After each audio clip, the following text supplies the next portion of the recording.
Hello, everyone, and welcome in. This is Aaron St. Dennis at FF Mad Scientist, joined by Jesse Moeller at JMoeller05 and Jeremy Shulman at FF_Rebel.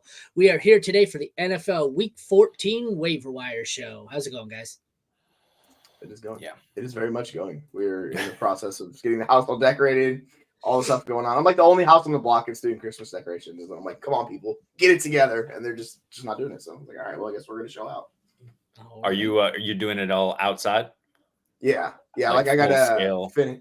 Yeah, we got some like inflatable stuff out front. Like we got a dinosaur because my girl loves dinosaurs. So like dinosaur hanging out the window. You know, we got not Krampus. That else. We got something at the back. Yeah, so we were very much invested in Christmas. We will get right into it here and start with the quarterbacks. I'm trying to transition out of my intro here, but I'm so ingrained in it. I was listening to that podcast with Alan Sislowski the other day, and I don't know if you've seen any of their tips, but they said, you'll notice in the first 30 seconds, you lose a lot of your viewers. So skip your fucking intro. Nobody cares who you are. Get to the important shit. Tell them who you are at the end of your show. I care about your Christmas decoration, Jesse. That's right.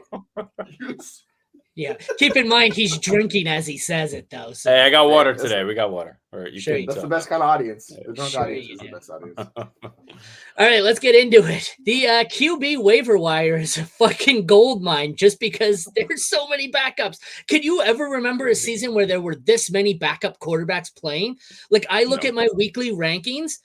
To be a top 16 quarterback, you just had to start for your team in week 1. 17 or 18, all the way to 32, backup. Like, look at this list here. I mean, Russell Wilson's a backup, but he's the starter. But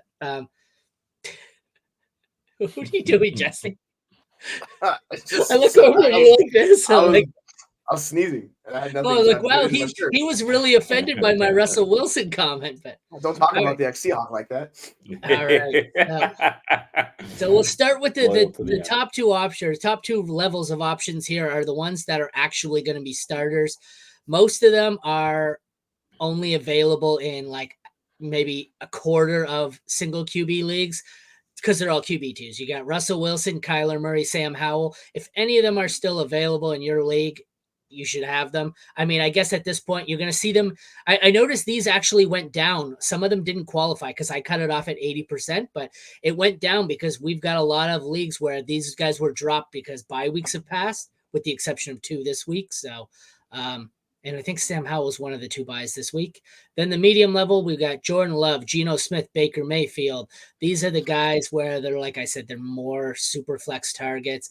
Jordan Love's starting to become interesting where I'm hearing him in 1 QB league, but I don't think I start him in any 1 QB leagues, but I don't have a whole lot of him. Deeper leagues is where we get into some of the backups here.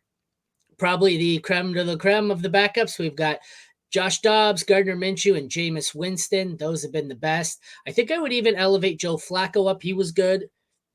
The dart throws, we've got Bailey Zappi, Mitch Trubisky, and my article didn't update. Let me hit update here, and I will show you. I added one because I added CJ Beathard. And you missed one still. Who's that?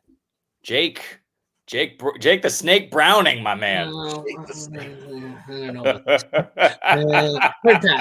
this. So I have you know what the funny part is? I only added CJ Beathard because someone mentioned it on one of the podcasts, and I was like, is that true? And I looked into it, and he's surprisingly good at putting up a minimum of 20 fantasy points in his occasional spot starts. So, whereas Jake Browning, what did Browning put up last night? I did not watch much of the game. He went bonkers. Okay, yeah, I will add him.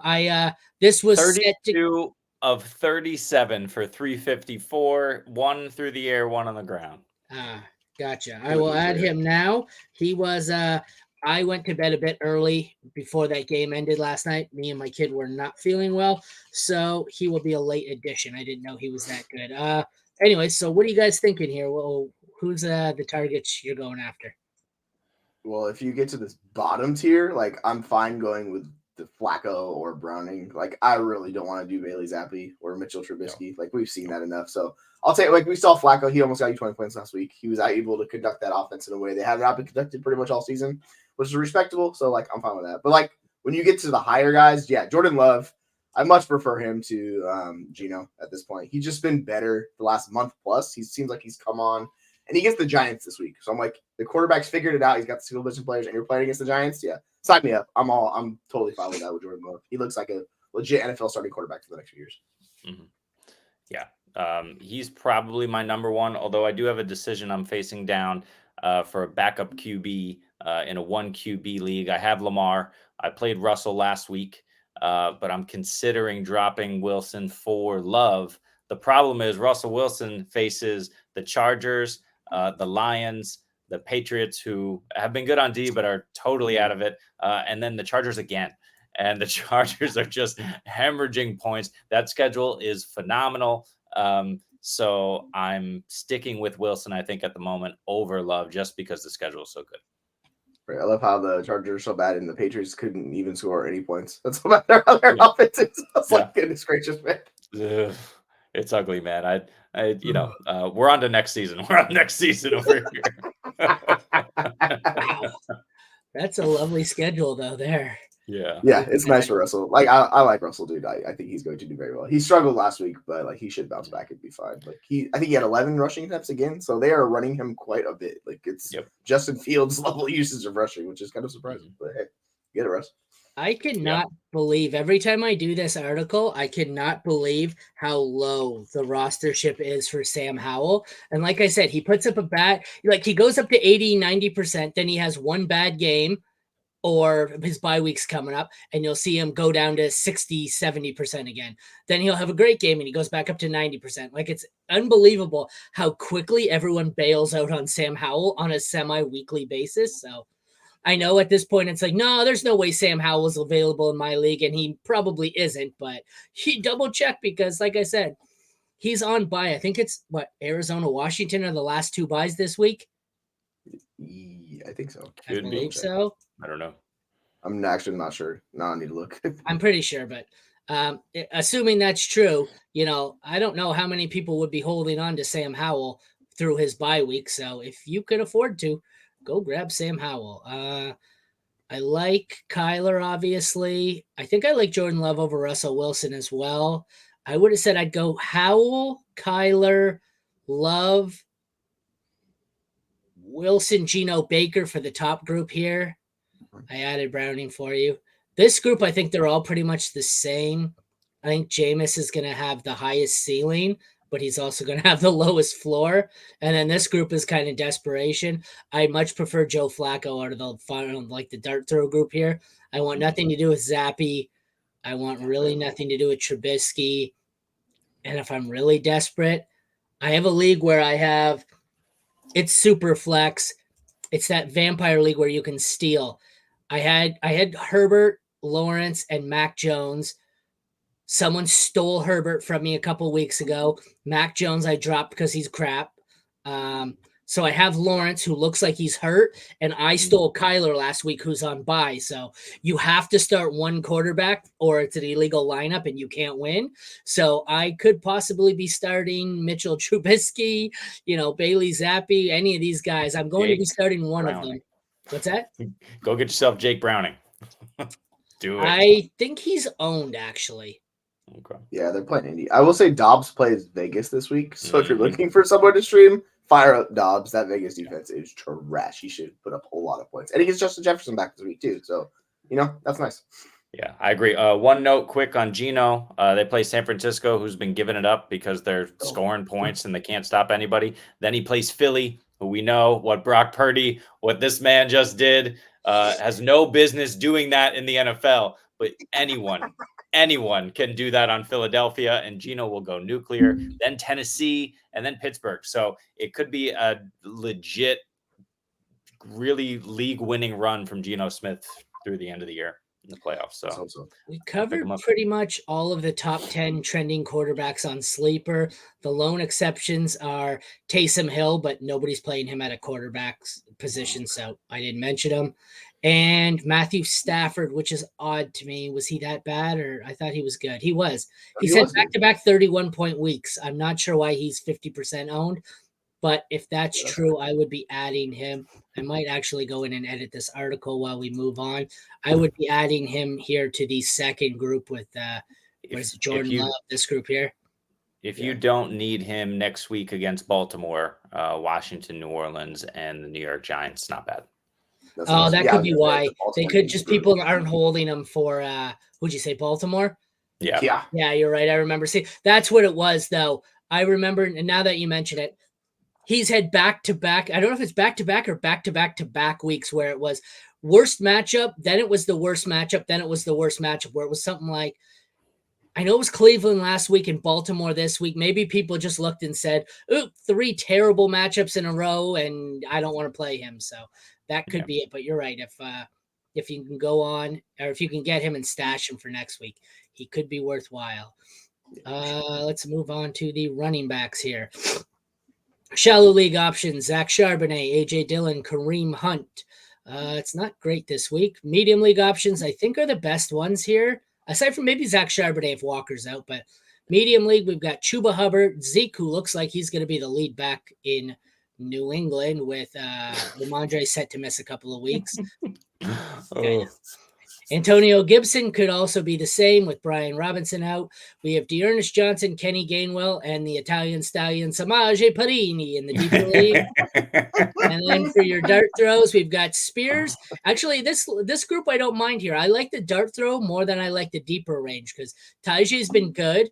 Chandler, I think, is the number 1. And Michael Carter, I think, could see a bigger role with James Conner always struggling with injuries. So I think my favorites are the 3 in this medium group here of Hubbard, Elliott, and Gibson. And then I like the bottom 3 here, Spears and Chandler. I really like Chandler. I think Chandler might be my favorite on this entire list, but it's close. What do you guys think? Can you throw up the list real quick? Yeah, Chandler's okay, except he still hasn't been the number 1. Madison is the guy who's getting the work. They had a weird one against Chicago. Neither guy got a lot of work. They just had to kind of throw it for their lives there. So I'm still not bought in on Chandler just because he's not getting it all. They're gonna feed Madison, all day long. But for me, I like. I'm trying to think. Hubbard, right? That's not a good offense, but he is somehow just overcoming it. Due to pure volume. He's Rashad White light, except he has the potential to score more points than White. Miles Sanders completely phased out, which is great. And then Perine is an interesting option. Samaje Perine. He did it. He did it. But I do, I think I would probably go in a different direction. Someone like Gibson who could see the bulk of the work. Chris Rodriguez might also be pretty interesting, depending on what Brian Robinson's issue is, because we know they want to use Gibson in the passing game. So, so Rodriguez, they've been giving him some looks when Robinson has been out. So could be an interesting end of your bench 0 fab dart throw. Yeah, I'm with you. I glitched out, so I didn't catch most of that. But yeah, for me, it's like if you're chasing volume, it's Zeke because we saw how heavily they used him moving forward. So I get it. It sounds gross, but he's going to get insane volume. And really, it's like the middle tier guys are exactly the ones I want. I want Hubbard. I want Zeke. I want Gibson. I want all those guys who are getting volume. Like we've talked about it. Miles Sanders is the worst running back in the NFL this year. He's just been atrocious. He's been terrible. Chuba Hubbard, he had one of his best games, and that should move for him. So that middle tier, I'm targeting all of those guys, and I would happily throw whatever fab I had to get them on my roster because you're getting production for the next month, which is everybody needs it. So yeah, I'm all aboard those guys. Yep. Spears, man, I like Spears this week too. Yep. Who they playing? I don't know. I just mean I think Henry's out, and it's Miami. That's who it was. They get Miami, Houston, and Seattle. So they're gonna need him for Miami and Houston. That's for sure. Yes. Yeah. So did I not switch us back over to the chart after last week? Yeah, I can't see. Is that what you said? Can you tell us the list? I was on the screen, my bad. I thought I switched us back over. No, you're good. Yeah, Dearness Johnson, I was interested in a couple weeks ago, but I'm just not loving the usage there, especially with Beathard in. It should be the ETN show. They're just going to need him to check down whenever Beathard's on the field. It really depends if he can pass block. I'm not quite sure, but as far as the running game is concerned, he's not getting enough looks. Yeah, unfortunately not. I'm going to check the sleeper top 10. It is Chase Brown, who looked really good last night. That's an interesting one. Do you like Brown? Yeah, only 9 attempts, 15%, but he did something good with it. That was interesting. He had 9 carries, 61 yards. They also have both Bears running backs. I'm not sure if I want anything to do with Khalil Herbert or Roschon Johnson at this point. There doesn't seem to be a whole lot of upside. They got the Lions, Browns. Lions, Browns, Falcons. No thanks. I will pass the Bears. Then we have Keaton Mitchell on the list. I don't know if I want to play this.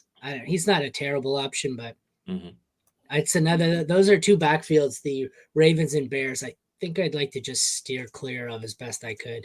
And that those are the 2 backfields we're seeing changes. Like with Roschon, he saw I think like 70% of snaps in a lot of the work. So if he's efficient, he's going to be good. And like Mitchell, he's earning more work, so he's theoretically cutting into Gus's workload. So it's getting closer to like a true time shift between 2 of them. So there's upside with it. I would add the Bengals. I would add Chase Brown. He looks so good. He's deserving of more touches. The problem is, they're just going to need to. He's never going to get it in the end zone, right? They're just going to continue to go to Joe Mixon, who's going to score. He's going to have Gus Edwards lines or Jerome Bettis lines where he's like 3 for 3 and 3. It's three attempts, 3 yards, and 3 touchdowns. So Chase Brown can do it between the 20s, and they used him a lot in that area last week. So. Yeah, I think they're trying to give Mixon some less work because they don't want to wear him down. I mean, they should. That's smart. That's the spirit. He did look good though. It seemed like it's one of those games where I watched it and I swear every time, I watched the first half. Every time I looked up, I swear it was Chase Brown carrying the ball. And then when you look at his stat lines, it's like, what did I just happen to see the only 9 carries he had all night? Yeah. And I swear, I was like, did they lose Mixon? What the hell's going on here? But they did not. He was just good. All right, let's switch over again. Go to wide receivers. Top options. Some of these guys, I don't know how they're still available in any leagues, but okay. Shallow leagues, I've got Rashee Rice, Jacoby Myers, and Christian Watson. Medium leagues, Noah Brown, Curtis Samuel, Josh Downs. Deeper options, Greg Dortch, Jamison Williams, Elijah Moore. And the dart throws, Trey Palmer, Rondell Moore, Alec Pierce. How do you guys feel about any of those? So is Jaden Reed not on your list at all? Because I feel like he was over the cap. He was 81%. Oh, okay. All right. Yeah, like it's Noah Brown for me. Like they're losing Tank Dell, so Noah Brown slots right into that wide receiver 2 role. And that is one of the best offenses in the NFL. And we saw what he did earlier in the year. I get it. His career has been very disappointing up to this point, but like this year he's hitting and he's with CJ Stroud. So he's the one guy below that elite tier of guys. Like if you can get those guys like Watson, basically, I think he's gonna be done for the year. So unfortunately, as much as I liked him, that doesn't seem like it's gonna happen. Yeah, it's him. And then I would say, take a flyer on Greg Dortch or Elijah Moore because we don't know how good Cooper's going to be with that injury. So like Elijah Moore with Joe Flacco, he saw the targets. I thought it was going to be Njoku. Turns out it was Elijah Moore. He saw 12 targets. So if you're seeing that type of volume, I'm all aboard the train with that. Yep. On Noah Brown, weeks 15 and championship week 17, they play the Titans. Divisional matchup, so you never know what can happen, but the Titans are terrible in the back end. Noah Brown could feast as they try to stop Nico from feasting. CJ Stroud's going to get it to his guys. So I really like Brown as a stash if you're a contender and you need him at the end. Those are 2 really nice matchups. Rashee Rice, what is he doing on waivers? Like, go get him immediately if he's available in your league. He probably isn't, but 70% rostered is stupid. Go get Rashee now. It doesn't matter. Mahomes is good enough to get it to him, and he's proven it over the last couple of weeks. And then the only other guy I really like is Trey Palmer. He's getting looks even over Chris Godwin. It's a little crowded there, but Palmer's just an interesting guy. Who could over the last couple of weeks kind of blow up here, other than maybe Josh Downs. I like Palmer as kind of a stash to see what happens the last few weeks. Yeah, another stash I have that it didn't even make my list. He's literally 0% rostered. And it's kind of in case Noah Brown misses. I'm adding right now John Mechie to the list for Houston. I think he looked good. He finally got some looks last week after Dell went out. He was awesome in college. I know he's dealt with leukemia, so That kept him off the field for his rookie year, but I added him at the end here. Actually, he's 1%, sorry. I don't mind Mechie. Like I said, it's kind of a backup in case Noah Brown isn't a thing. The other two that I added from Sleeper were... The Parker Washington's a good one because like he saw 34 of the 44 like routes run last night. Basically, he stepped right in, and when Kirk left, so he's like the wide receiver 3 in that offense. And I get it. It's no T-Law, but, like, you're getting volume. So, like, he's a guy you should at least throw a dart on if it's a deeper league. I think Parker Washington made the list, if nothing else, for how pretty that catch was. Yeah, that was nice. That was awesome. I'm going to pull up this question. Oh, I didn't even see it. Sorry, go ahead. Are you guys dropping to Kyler for anyone like Tajay, Roshan, or Zeke? Because they said they could get their handcuff running backs like Dowdle or Algier. Probably not. I'm assuming one they can't QB, he doesn't need Kyler. If you need a running back, I would drop him for Tajay Spears. Yeah. If you need, like, I'd be fine with him or Zeke, honestly. Like, I think Zeke's going to see the volume. And, like, I like Roshan a lot, but I just don't know if he's going to see the volume that Zeke's going to see. So I'm fine chasing it. I could do it for Zeke as well. I wouldn't do it for Dowdle or Algier. I guess Kyler, Roshan even. If you want to do it for this week and then pray Roshan hits, I guess you could. But Kyler is playing. He's got a bye this week. Then San Francisco, Chicago, and Philly in Week 17. Do not give Kyler to your opponent for the championship game. That's my real concern there. I don't even look at that. What are the odds? Well, like for Tajay and Roshan, I mean, you probably don't need these guys in a pinch. I'm gonna hold Kyler ransom. It comes down to positional need if you need it, because what are the odds the guy you drop is the guy who actually needs Kyler, plays him, and you meet him that championship week? I'm a firm believer of all the one-off positions, kicker, DST, tight end, quarterback. If they're one of only one starter, the second my buy is passed and the second, I'm about to hit the playoffs here, I've dropped all my I've dropped every backup I have. I'm not carrying 2 quarterbacks. Here's a question, right?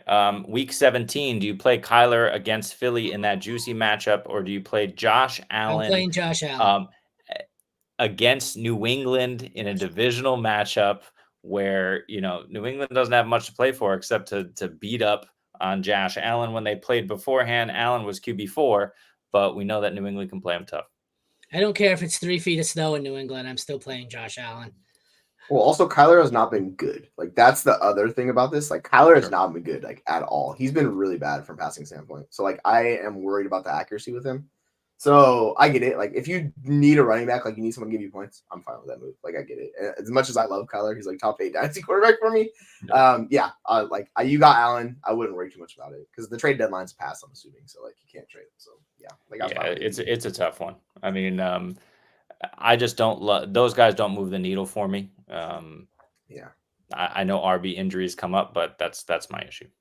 I just rather the stash because, like, I have a better chance of needing a stash at running back or wide receiver than I do. If I lose Josh Allen, I'm screwed anyways. I mean, Kyler might get you by, but I don't want to be playing Kyler. So it's the same with me. It's why I have Howell in a lot of leagues that I've dropped him because he's on bye this week. I need the player, and I'm not playing him over Mahomes, Hurts, whoever I had as my starter. He was found money, and I get it. Oh, well, your opponent's going to pick him up, and he's going to have a better quarterback. Whatever. This motherfucker is an MVP talks because of what he did against the Philadelphia Eagles. Look it up. The Philadelphia Eagles are absolute trash. If you think that Kyler isn't going to be a top 6 quarterback week 17, I can't. I don't know what else to say. It has nothing to happen. Do with him being a top 6 quarterback. It is to do with Josh Allen's a top 2 quarterback or top 3 quarterback. I can't do it. Speaking of motherfuckers, you should have heard me last night. So in the league, I needed to win to get in. And having said that, I ended up getting in. It was that monster league I was telling you about. Going into last night, I was down 40 something points or whatever. It's wonky scoring though. So 40 points is like 8 points.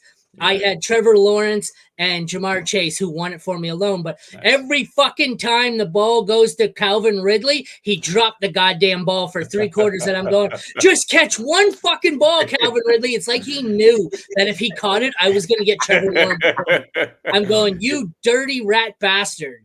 It's the volume, man. It's the volume. Yeah, fuck Calvin Ridley. Good day. I mean, and then fucking, it was funny because it was 52 points. I went into the game needing 52 points. At halftime, I still needed 47 points. That's how bad Chase and Lawrence were. And then Lawrence goes out, but I ended up winning by 60 or something anyways, because a Jamar Chase 79-yard touchdown will do that for you. So insane. The only other ones we missed here at wide receiver on sleeper were Jonathan Mingo, who looked all right, but I don't really want any part of this offense. Brandon Cooks, once again, he's got 5 of his last 7 games over 14 points. That's deceivingly, or that's every deceptive. Cowboy. Lot of touchdowns. Yeah, a lot of no, it is, and it's only with the exception of one game, it's on 5 or less targets. Fun. Like if he's getting decent volume, and in that offense, it's supportable because of how much it's they like score. it's a touchdown with 15 yards per target here, so it's completely unsustainable. But they also have Alec Pierce, JSN, Nico Collins. But that's, oh God, if you get Nico, I mean, you got to go get Nico. None of them. Nico's 89% rostered. Yeah, so it didn't meet my. I don't know. It didn't meet my minimum or maximum. That makes sense. Like, no thanks. Let's switch over and close it out here with tight end. That is insanely deep, which is something I never thought I'd see. If any of these guys are available, more specifically the top 2 in your league, get Trey McBride, get Pat Freiermuth. When my dynasty rankings come out later this week, they're both, I think, going to be top 6. McBride, I think, is 3 or 4 in dynasty tight ends right now. Sure. Medium league, we got Taysom Hill is the best option, I think, by far. Logan Thomas is your safe option. K-Dot, I don't know what the hell he is because he's on the field for 98% of snaps and still somehow didn't record a stat last week. These ones are your desperation ones. Yeah. My theory here is Tyler Higbee, Gerald Everett, and Chigo Okonkwo. Before game time, go and whatever one Jeremy talks shit about, that's who you stream that week.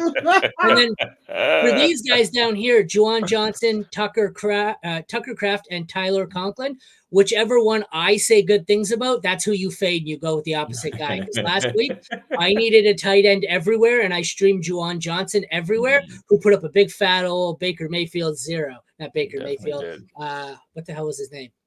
Johnny Manziel. Sorry. The Browns. I was like, who? Nah, Johnny Manziel. Browns quarterbacks, they're all the same. What the hell difference is it? They're all bad. They're all bad. So I will say Taysom Hill is going against. He's going against Carolina, and they're giving up 1.7 rushing touchdowns per game. AKA Taysom Hill is getting in the end zone, folks. So you tweeted this earlier, didn't you? Yeah, I saw someone's tweet, and I was like, perfect. We're gonna talk about Taysom Hill. Yeah, so like his usage is absurd. It's just it's a whirlwind. Like I'm riding Taysom Hill. Like he's gonna be a top probably 5 or 6 tight end when I do rankings this week. Yeah, all aboard Taysom Hill. Let's go. Oh yeah. And don't forget about Jake Ferguson up at the top because who's he playing next week? The Philadelphia Eagles. Let's go. Every Cowboy for the rest of the season, you play them. He's going to go absolutely bonkers. Then it's Buffalo, Miami, Detroit. It sets up amazingly for the Cowboys for the end of the season. I have a lot of Jake Ferguson. I want more. If he's available, go get him.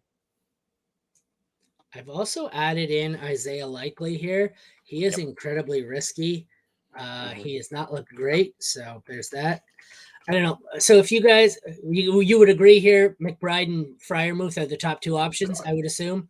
Unlikely to be available, but I don't love Freiermuth tier with those guys. I might put Ferguson over Freiermuth. If I was doing these, like McBride's in a tier of his own, like he's like God tier. He's way up here. Like no one's touching McBride. And then it's like Freiermuth and Taysom Hill and like those guys and Ferguson's all kind of together. Yeah, that's fair. Trevor Lawrence, right high ankle sprain. Everything is stable. So does that mean he's playing this week or not? Doug Peterson didn't say. The team will see where he is in a couple of days. Yeah, he'll probably be back like week 16 or something. Like it's probably gonna be a few weeks. Means I have no quarterback going into the playoffs, is what it means. Yeah, like, it's gonna be great. It's gonna be a lot of fun. Yeah. Oh God. I wanted.